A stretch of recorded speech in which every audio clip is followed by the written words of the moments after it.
Recevez Caroline Imerzouken qui est victime d'un squat depuis 2 ans, le squat de son immeuble. Et si vous, auditeurs, vous voulez réagir ou témoigner de ce genre d'histoire, n'hésitez pas à nous appeler au 0826 300 300. Bonjour Caroline Imerzouken. Bonjour. Merci d'être là. Alors, je rappelle que depuis 2 ans, corrigez-moi si ce n'est pas ça, votre immeuble est squatté par une cinquantaine de sans-papiers. Entré illégalement, la propriété se situe à Montreuil, c'est ça, en Seine-Saint-Denis, oui. Voilà. 2 ans. Alors, racontez-nous d'abord comment ça s'est passé. Bon, c'est pas un immeuble que vous habitez, vous louez des appartements, voilà, très bien. Mais comment ça s'est passé? Qu'est-ce qui s'est passé? Alors, c'est un immeuble qui normalement devait être vendu. Oui. Du coup, vous aviez mis en vente. Voilà, c'est ça. D'accord. Donc, il devait être vendu. Et donc, il a été libre de locataire depuis 15 jours lorsque... Ah, depuis 15 jours. C'est le dernier locataire avait quitté il y a 15 jours. 15 jours avant, oui. Et donc, un nombre de personnes sont entrées donc, dans les lieux illégalement par effraction, hein, je le rappelle, parce que je n'ai pas laissé l'immeuble ouvert. Par effraction, quoi? Ils ont alors, en fait, il y a une grille devant, donc ils sont passés par-dessus la grille, et puis après, ils sont rentrés dans l'immeuble. D'accord. Donc moi, tout de suite, je suis venue. Donc il y avait une cinquantaine de personnes dans la cour, avec notamment des associations qui les soutiennent, bien sûr, hein, qui leur donnent toutes les démarches. Dire, avec il y avait des représentants d'associations. Bien sûr. Comme donc, par exemple, vous vous souvenez de des noms des associations? Non, pas de noms d'associations à donner.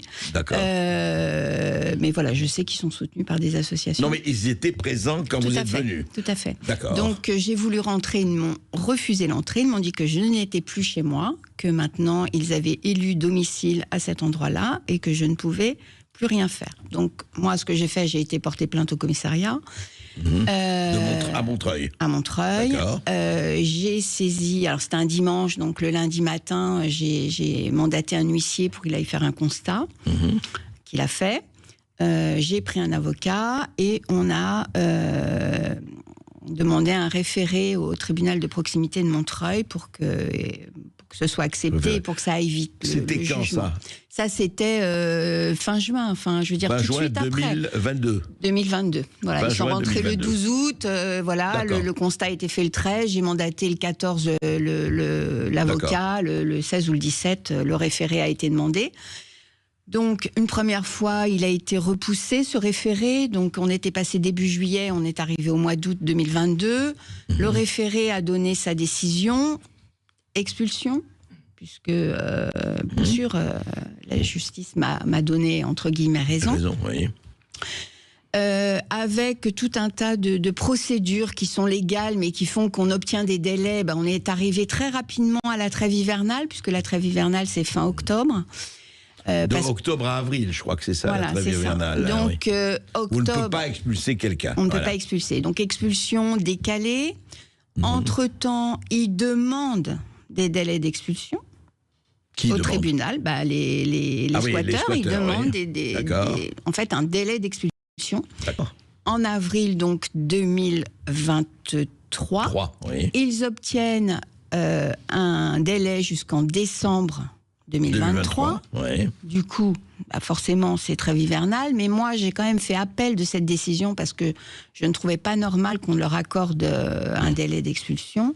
Donc, que j'ai gagné à la Cour d'appel de Paris. La Cour d'appel de Paris, en plus, la loi, je suis passée au mois d'octobre, donc la loi anti-squat était passée depuis juillet, du coup, qui a un petit peu modifié les choses quand même, m'a donné raison. Mais bon, on était en décembre, donc forcément, il a fallu attendre. Avril. Donc trêve hivernale quand même. Trêve hivernale quand même. Donc il fallait attendre avril 2024. C'est ça. 2024. Non. 2024, c'est ça. Entre-temps, ils ont redemandé des délais en février. Donc ça, déjà, je trouve ça hallucinant que malgré une décision de justice qui dit pas de délai d'expulsion, on puisse encore redemander des délais. Vous voyez, donc on n'en finit jamais puisque on est obligé quand même d'accepter cette demande de délai, donc de la juger, etc. Donc ça prend du temps. Février redemande des délais. Le juge dit non, pas de délai. En avril, je crois que c'est fini. Que ça va être pratiquement fait. Vous allez retrouver votre immeuble. Tout à fait. Oui. Il y avait vraiment tout laissait supposer qu'il y allait avoir expulsion. Et patatras, là, plus rien ne se passe parce qu'ils redemandent des délais. Donc, ils redemandent des délais. Donc, je repasse encore au tribunal. Enfin, je rigole, mais vous savez, je ris jaune. Hein. Je repasse au tribunal en août 2024. Donc là, c'est très récent. Ouais. Le juge redonne une décision en disant pas de délai. Voilà. Moi, bon, bien sûr, je vous passe, mais à chaque fois, on demande à la préfecture de faire intervenir les forces de l'ordre, puisque bien sûr, ils ne vont pas partir d'eux-mêmes. Donc, forcément, on est obligé... Vous avez demandé depuis quand? Vous avez demandé assez vite à la préfecture de faire intervenir les forces de l'ordre? À chaque fois qu'il y a eu expulsion notifiée par jugement, on a demandé l'intervention des forces de l'ordre. Et il y a eu intervention ou pas? Même dès la première... Pas du tout. Pas du tout. Pas une fois, il y a eu intervention des forces de l'ordre. Tout au début, ils m'ont dit que ce n'était pas possible puisque ce n'était pas ma résidence secondaire, etc. Donc, ils ne pouvaient pas intervenir dans les 48 heures. Bon, ça très bien, j'ai reçu un courrier. C'est pas votre résidence principale. Ni ma résidence secondaire. Donc, j'ai reçu un courrier qui m'a dit, voilà, on ne peut pas faire intervenir, pour expulser. Bon. Mais depuis qu'il y a eu des jugements d'expulsion, jamais la préfecture n'a fait en sorte de m'octroyer... La préfecture a fait la sourde oreille, en fait? En fait, elle ne répond pas. Donc, j'ai demandé un rendez-vous fin août que j'ai obtenu. Enfin, j'ai demandé en juillet. Là, vous voulez dire, il y a un mois et demi. Donc, j'ai été reçue par quelqu'un du service du cabinet du préfet, qui m'a dit que il comprenait ma situation, mais que seul le préfet pouvait prendre cette décision, que là il y avait la fin des Jeux paralympiques, etc. Donc il y aurait rien, mais il y avait les Jeux olympiques, rien avant. Bien sûr, et là, je me retrouve encore sans rien, quoi. Enfin, je ne sais pas en fait si ils vont intervenir. Et là, qu'est-ce que je vois moi? Je vois que dans un mois, c'est de nouveau la trêve hivernale. Donc même s'il y a la nouvelle loi anti-squat, s'il n'est pas intervenu, si le préfet n'a pas déployé les forces de l'ordre pour libérer ce bâtiment avant la trêve hivernale, il ne va pas le faire après. Donc je me dis, là, je suis... en fait, j'ai des décisions de justice qui sont toujours en ma faveur. Donc la justice a fait son travail, je dirais. Ouais. Voilà, elle l'a fait... correctement. Attendez, Caroline Imerzoukian, il y a quand même quelque chose, je sais pas. Moi, j'essaie de parler de bon sens, je suis pas avocat, je suis pas juge, etc. Vous non plus. Mais enfin, vous êtes au cœur de cette histoire. La trêve hivernale s'applique même si les gens sont en situation totalement illégale, jugée illégale. Non, il y a un problème là. Je vous explique. Elle s'applique normalement. Elle ne s'applique pas à la trêve hivernale quand il y a voie de fait qui a été dit. Bon. La voie de fait, c'est quand on a pu constater que les gens sont rentrés par effraction. Oui. Moi, tout au début, en 2022, la voie de fait, elle n'a pas pu être retenue. Enfin, le juge ne l'a pas retenue parce que, en fait, moi, dans mon immeuble, il y a une cour et il y a un portail. Et ce portail, en fait, ils l'ont barricadé et l'huissier n'a pas pu rentrer dans la cour pour aller justifier que les serrures avaient été cassées, etc. Donc le juge a estimé que la voie de fait ne pouvait pas être retenue. Maintenant, avec la nouvelle loi anti-squat, donc la trêve hivernale, on ne peut pas expulser. Mais maintenant, avec la nouvelle loi anti-squat, la voie de fait est systématiquement retenue, puisqu'il y a eu plusieurs cas comme moi, certainement. Et du coup, ils ont dit, maintenant, à partir du moment où des gens rentrent de façon illégale, on n'est plus obligé de constater qu'ils ont... Voilà, la voie de fait... Non, mais c'est pas clair du tout. Est-ce que le fait que des gens rentrent de façon illégale dans une cour, un appartement, est considéré comme voie de fait ou pas? Maintenant, oui. Depuis la loi, sauf que la loi, quand vous m'avez dit que la loi... Elle est en 2023. Voilà, donc pourquoi vous n'avez pas bénéficié de cela? Alors, depuis 2023, normalement, je devrais bénéficier de ça, mais voilà. Je ne sais pas. Mais rien. Mais rien. Non, mais c'est ça qui est hallucinant dans votre histoire. Je veux dire, la loi a été votée même avant, voie de fait, c'est magnifique. C'est-à-dire qu'ils ne sont pas arrivés avec des ailes de janse, ils n'ont pas survolé le portail, ils sont rentrés. Je redis, je n'ai pas laissé le bâtiment ouvert à tout venant pour que tout le monde rentre dedans. Et personne, dites-moi, personne de chez vous, qui est, à part eux, et les associations, sont rentrés dans l'immeuble? Personne. Je ne sais pas. Moi, en tous les cas, pas moi. Ouais. Et par exemple, vous ne savez pas si les serrures ont été changées, tout cela, rien du tout. Je ne sais pas, alors j'ai appris au mois d'août. Vous ne savez pas dans quel état est l'immeuble. J'ai appris au mois d'août, lors du dernier procès, là, au tribunal de Bobigny, parce ils ont fait plein d'articles dans des journaux, enfin bon bref, ils ont mobilisé la presse, puisqu'ils ne sont pas d'accord à être expulsés, puisqu'ils estiment que...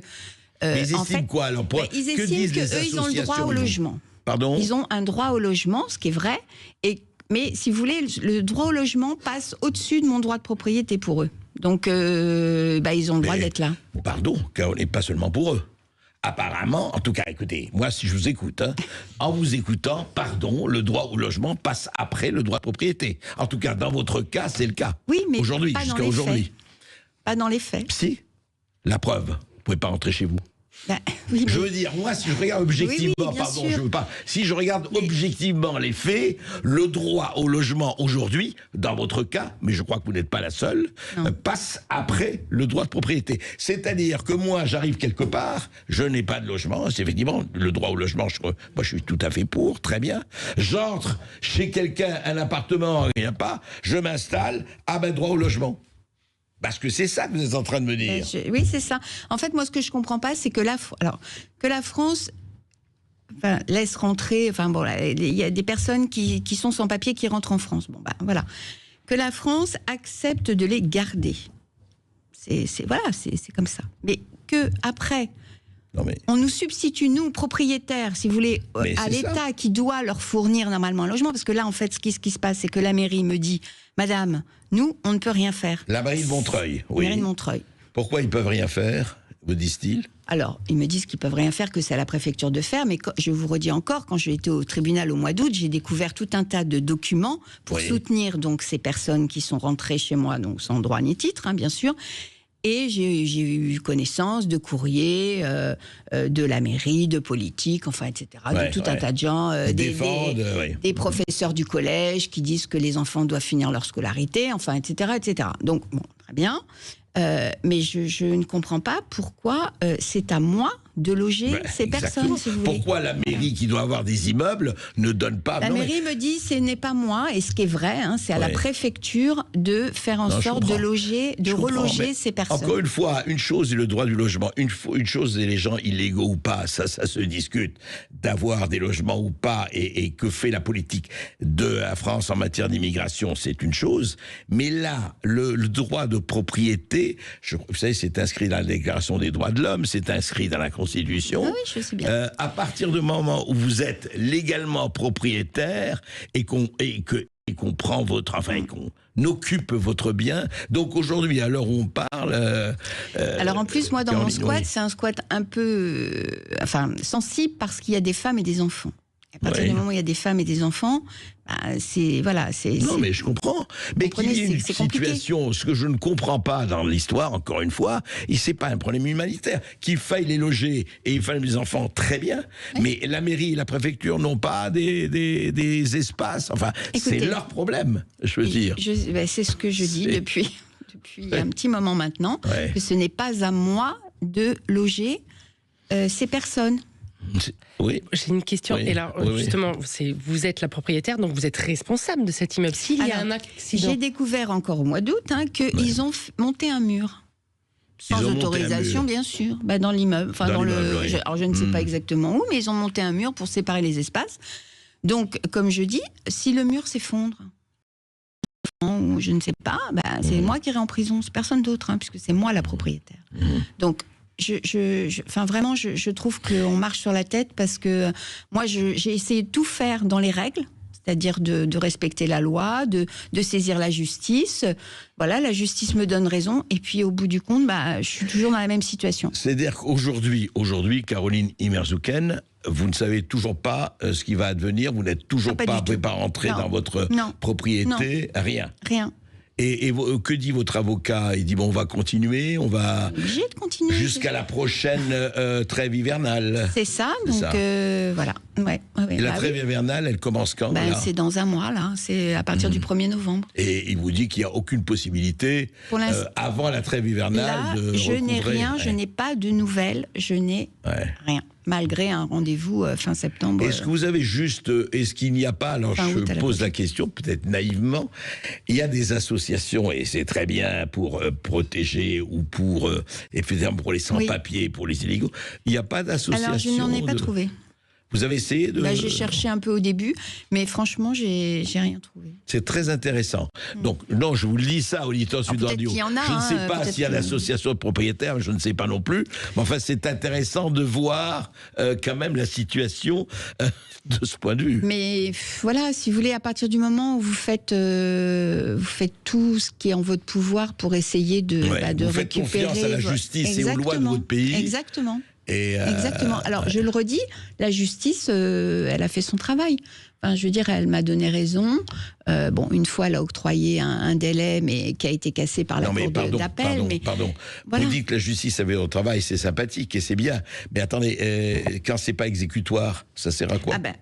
Je sais bien. Ça sert à quoi? Oui. Il y a obligation, par exemple, vous parlez des OQTF, ça n'a rien à voir. Les obligations de quitter le territoire français. Mais quand cette obligation n'est jamais actée dans les faits, quand vous êtes propriétaire, je parle pour tous, pour des millions de gens. Il y a un problème, oui, ça ne fonctionne pas. Il y a quelque chose qui ne fonctionne pas. Moi, je ne suis pas politique, je ne sais pas ce qui ne fonctionne pas, mais en tous les cas, il y a quelque chose qui ne fonctionne pas. C'est le moins que l'on puisse dire. En tout cas, merci de votre témoignage. Surtout que je paye, bien sûr, toutes les factures. Oui, c'est ça. C'est-à-dire vous payez les taxes foncières. Je paye la taxe foncière, je paye bien sûr l'assurance, je paye les factures d'eau, puisqu'on ne peut pas couper l'eau. L'électricité, je ne paye pas puisque j'avais coupé l'électricité et qu'ils ont mis des compteurs à leur nom. C'est pareil. On peut en France ouvrir un compteur EDF dans un logement ou dans un local sans avoir de titre. C'est-à-dire sans avoir ni de titre de location, ni de titre de propriété ou quoi que ce soit. Vous pouvez ouvrir un compteur EDF. Et grâce à ce compteur EDF, parce qu'ils sont très organisés, les associations, elles sont très organisées. Donc, grâce à ça, ils peuvent après dire voilà, on est dans les lieux, on a élu domicile là et vous ne pouvez plus rien faire. Ouais. En tout cas, il y a, Marie Folliot signale qu'il y a l'Union nationale de la propriété immobilière. Je ne sais pas si ça correspond, mais voilà. En tout cas, écoutez, votre témoignage, il est exemplaire, il est tristement exemplaire, je dirais, parce qu'il y a un vrai problème, parce qu'on mélange l'humanitaire, et on est pour l'humanitaire, mais on mélange l'humanitaire avec le droit de propriété. C'est sur votre dos que ça se passe. Et là, c'est pas normal. C'est ça.